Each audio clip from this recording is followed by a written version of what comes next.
Effectivement, il était très important, ce séminaire sur les eaux souterraines. Il faut rappeler que c'est dans un cadre de cycle. Il y a eu 2 premiers séminaires euh, concernant les eaux côtières, ensuite les rivières, les cours d'eau et aujourd'hui les eaux souterraines. Il faut rappeler que c'est 20% de la consommation d'eau en Guadeloupe est issue des eaux souterraines. Et d'ailleurs, Marie-Galante, c'est l'intégralité de la consommation d'eau sont produites par les eaux souterraines.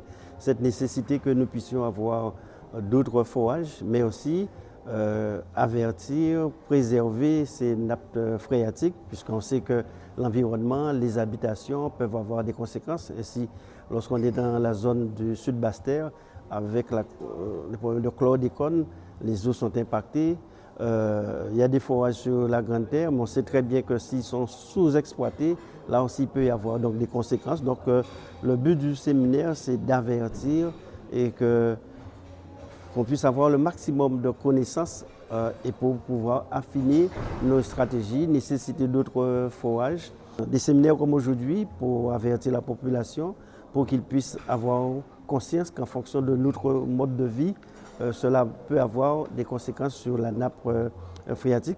Ce qu'il faut aussi, c'est qu'on soit conscient que l'eau des rivières va diminuer et nous serons en situation d'utiliser les eaux souterraines.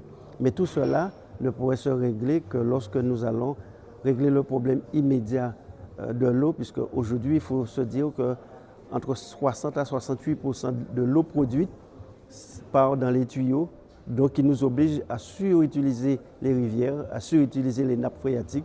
Donc d'où ce combat et ce plan d'urgence mis en place au niveau donc, de la SMEAG pour régler ce problème.